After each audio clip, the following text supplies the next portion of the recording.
हरी शरणम गाइस। तो मैं आ गई हूँ। हमारा प्रयास ओसीडी इंट्रूसिव थॉट्स को दूर करने का है। सबसे पहले अपने गुरुजन के चरणों में प्रणाम करते हुए, अपने समस्त प्रभुजनों के चरणों में प्रणाम करते हुए हम आज का सेशन शुरू करते हैं। हम ओसीडी इंट्रूसिव थॉट्स को किस तरह से दूर कर रहे हैं, भगवद गीता की मदद से और अपने गुरु महाराज जी की टीचिंग से। अभी तक हमने जो पढ़ा हम उसको रिकॉल करते हैं। सारे जीव परमपिता परमात्मा के अंश हैं, इसलिए हमको किसी से घृणा करने की कोई ज़रूरत नहीं है। ठीक है, परमात्मा जो है सबके मन में सदैव निवास करते हैं, इसलिए उनको हमारी मानसिक गतिशीलता के बारे में पता है कि हम ये थॉट्स लाना चाहते हैं या नहीं लाना चाहते हैं। नेक्स्ट है कि प्रकृति 3 गुणों से बनी है, सत्वगुण, रजोगुण, तमोगुण। इन्हीं गुणों की वजह से हमें थॉट्स आते हैं और हम इन गुणों से अलग हैं। ठीक है, हम रिचुअल्स जो करते हैं क्योंकि हम ये मान लेते हैं कि हम मन है और ये थॉट्स हम ला रहे हैं। अपने मन को सेटिस्फाइड करने के लिए हम रिचुअल्स करते हैं, तो अपने आप को मन मानना एक हमारी गलती है। ठीक है, फिर हमने बोला कि हरि मैं आपके वचन के अनुसार कार्य करूंगी, आप मुझे आज्ञा दीजिए कि मुझे करना क्या है। हरि ने बोला कि सबसे पहले तो आपको जो भी आपने पीछे गलतियां करी हैं आप सबको भूल जाओ। ठीक है, दोबारा नहीं करना, ये प्रण लीजिए और मेरे शरणागत हो जाओ। तो हम हरि के शरणागत हो गए। फिर हरि ने हमें बोला कि आपको युद्ध करना है। युद्ध क्या है, जो भी हमें ग्रस्त की ड्यूटीज दी हमें वो पूरा करना है। प्लस में आपको नेगेटिव थॉट्स आएंगे, वो आपको रिचुअल्स करने के लिए बोलेंगे, आपको वो रिचुअल्स नहीं करने तो आपको व्यथा होगी। आपको उस व्यथा को सहन करना ही आपका युद्ध है। ठीक है, हरि ने हमें ये ज्ञान दिया। हम भय से कब मुक्त हो सकते हैं, जब हम अपने हरि की शरण में ही होंगे और तब हम इस मन को अपना दास बना पाएंगे। ठीक है, अभी मन ने हमें अपना दास बना रखा है, लेकिन मन को ही हमें अपना दास बनाना है। ये आज्ञा हमें हरि ने ही दी है। ठीक है, हमें अपने प्रभु का सदैव चिंतन करना है और अपने युद्ध कार्य भी करते रहना है और अपने हर कर्म को अपने हरि पे अर्पित करते हुए हमें क्या करना है, हमें भगवत प्राप्ति करनी है।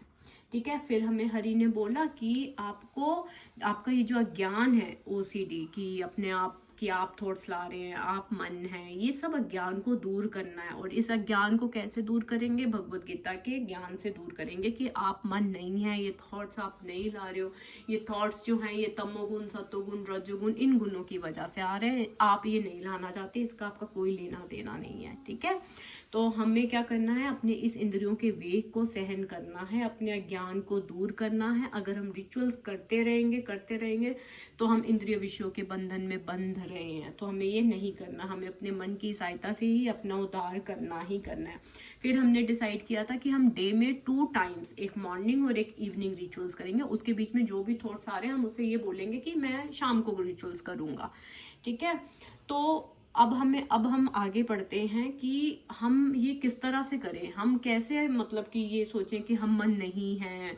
ठीक है, अपने इस ओसीडी इंट्रूसिव थॉट्स को हम कैसे दूर करें। तो हमें हरि ने बोला कि अभ्यास करो, लगातार प्रैक्टिस करो। किस चीज की प्रैक्टिस करो, व्यथा को बियर करने की प्रैक्टिस कीजिए। ठीक है, इस सच को एक्सेप्ट करने की प्रैक्टिस कीजिए कि आप मन नहीं है, ये थॉट्स आप नहीं ला रहे हैं, ये इन 3 गुणों की वजह से आ रहे हैं। आप अपने, अगर आपको रिलीजियस ओसीडी है तो आप अपने प्रभु के लिए, वो अविनाशी प्रभु हैं, आप उनके लिए गलत नहीं सोच सकते हैं। ठीक है, ये जो भी थॉट्स आ रहे हैं ये इन तमोगुण, इन गुणों की वजह से आ रहे हैं। ठीक है, तो सबसे पहले आप अभ्यास कीजिए। दूसरा वैराग्य। वैराग्य मतलब थॉट्स आया ना, मान लो रिलीजियस कोई गंदा थॉट आ गया आपको भगवान के प्रति, तो आप उसको डिटैचमेंट होकर देखिए, मतलब कि ये थॉट मेरा मन ला रहा है, मैं नहीं ला रही और मैं मन नहीं हूँ। ठीक है, तो लगातार प्रैक्टिस और क्या करना है, आपको डिटैच होकर देखना है। अगर हम रिचुअल्स करते रहेंगे गाइज, हम इंद्रिय विषयों के बंधन में बनते रहेंगे और अपने इस ओसीडी से फिर हम नहीं बाहर आ सकते। ठीक है, उसके बाद हम पढ़ते हैं कि तुम जान लो कि मेरी शक्ति द्वारा सारे गुण प्रकट होते हैं, चाहे वो सत्वगुण हो, रजोगुण, तमोगुण। एक प्रकार से मैं सब कुछ हूँ किंतु हूँ स्वतंत्र। ठीक है, मैं प्रकृति के गुणों के अधीन नहीं हूँ, अपितु वे मेरे अधीन है। ठीक है, हमें भी क्या करना है, अपने इन गुणों को अपने अधीन करना है, मतलब अपने कंट्रोल में करना है। ठीक है, थॉट्स आ रहे हैं, ठीक है भाई, हमें कोई फर्क नहीं पड़ रहा, गंदे से गंदा थॉट ले आ भाई, मेरे हरि, मेरे प्रभु मेरे साथ हैं। ठीक है, 3 गुणों के द्वारा मोहग्रस्त यह संसार मुझे गुनाते तथा अविनाशी को नहीं जानता। है ना, हम तो जानते ही नहीं कि हमारे हरि को पता है कि हमें ये थॉट्स आ रहे हैं, हम ये नहीं जानते हैं, लेकिन हमारे हरि को सब कुछ पता है गाइस। ठीक है, भगवान की शक्तियां अनंत है और ये सारी शक्तियां दैवी हैं, यद्यपि जीवात्माएं उनकी शक्तियों के अंश है, अतः दैवी है। ठीक है। हमें रिलीजियस ओसीडी को भी दूर करना है। हम जब कंफ्यूज हो जाते हैं हम किसकी पूजा करें गाइस, सब एक हैं, किसी की भी पूजा कर लो, सभी एक है, ठीक है। उसके बाद हम देखते हैं कि भगवद गीता हमें क्या ज्ञान दे रही है, ठीक है।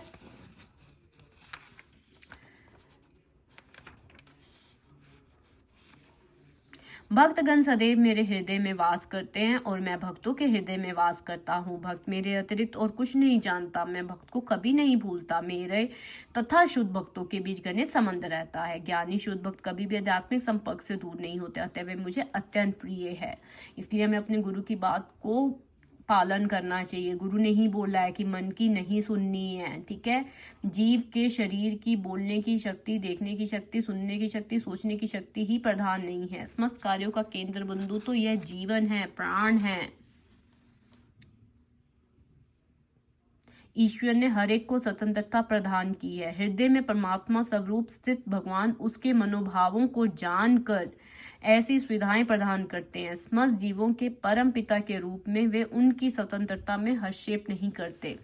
सर्वशक्तिमान ईश्वर जीवों को ऐसी सुविधाएं प्रदान करके उन्हें माया के पाश में गिराने क्यों देते हैं। मनुष्य को चाहिए कि अन्य सारे कार्यों को त्याग कर उनकी शरण में आए, इससे मनुष्य सुखी होगा। ईश्वर की इच्छा के बिना एक पत्ता तक नहीं हिलता है। भगवान परमात्मा है जो समस्त जीवों के हृदय में उपस्थित रहते हैं, अतः हरि मनुष्य को किसी देवता के पूजन की प्रेरणा प्रदान करते हैं। सारे देवता हरि के विराट शरीर के विभिन्न अंग स्वरूप है। हरि बोल, हरिशरण। गाइज मैं देख रही हूँ पर्टिकुलरली अगर हम आपको भगवद गीता से मैं ओसीडी इंट्रूसिव थॉट्स का ही सोल्यूशन दूँ। मैंने थोड़ा पहले से रीड कर रखा है, दैट्स व्हाई मैं उन्हीं को फोकस करना चाह रही हूँ ताकि आप ओसीडी इंट्रूसिव थॉट्स से बाहर आए, ठीक है। तो अभी हम एक इम्पॉर्टेंट पढ़ते हैं जो कि यहाँ पे है। हे भगवान, इस समय मैं पूर्ण स्वस्थ हूँ। अच्छा हो कि मेरी मृत्यु इसी समय हो जाए, जिससे मेरा मन रूपी हंस आपके चरण कमलों रूपी नाल के भीतर प्रविष्ट हो सके। गाइज हमें हमेशा अपने हरि का ध्यान रखना है, हमेशा, ठीक है। आप हमेशा भगवान की पूजा कीजिए, अपनी ड्यूटीज़ कीजिए, नाम जप कीजिए, ठीक है, ठीक है। हे अर्जुन, तुम्हें सदैव हरि रूप में मेरा चिंतन करना है। जैसे आप कोई भी कार्य कर रहे हैं अपने भगवान का चिंतन कीजिए। साथ ही युद्ध करने के कर्तव्य को भी पूरा करना है। इंट्रूसिव थॉट्स का युद्ध करना ही करना है, रिचुअल्स नहीं करने हैं आपको। उसकी व्यथा को सहन करना ही आपका युद्ध है। आपको अपने परिवार की देखभाल करना ही आपका कर्तव्य है। अपने कर्मों को मुझे समर्पित करके तथा अपने मन एवं बुद्धि को मुझ में स्थिर करके तुम निश्चित रूप से मुझे प्राप्त कर लोगे। हम हरि को प्राप्त कर लेंगे। गाइज अब ना आपको जो डेली की एक एक्सरसाइज करनी है वो मैं आपको बता रही हूँ। सबसे पहले अपने 2 टाइम रिचुअल्स का समय देना है अपने आप को, एक सुबह एक शाम को। अपने मन को बोलो कि मैं रिचुअल्स करूंगा लेकिन मैं सोने से पहले करूंगा, बीच में नहीं करूंगा। बीच में जो व्यथा है आप उसको सहन कीजिए, कुछ नहीं होगा, ठीक है। दूसरा आपको अपने मंदिर में बैठ के रोज एक प्रॉमिस अपने भगवान जी का हाथ पकड़ के करना है, रोज एक प्रॉमिस, ठीक है। जैसे कि भगवान जी आज मैं कुल्ला नहीं करूंगी, भगवान जी आज मुझे अगर आपको लेकर, अपने प्रभु को लेकर कोई थॉट्स आ रहे हैं तो मैं उसे इग्नोर करूंगी और मैं वो रिचुअल्स की जगह ना मैं नाम जप करूंगी, ठीक है। आपको कोई ना कोई इस तरह के प्रॉमिसेस अपने मंदिर में बैठ के रोज एक प्रॉमिस कीजिए, उसको नोटबुक पे लिखिए कि आपने ये प्रॉमिस किया था, ठीक है। 5 डेज का टारगेट कीजिए, पहले हो गया टिक करिए, अगला प्रॉमिस कीजिए फिर, ठीक है। हरे शरणम गाइस, मैं फिर से आऊंगी। Thank you.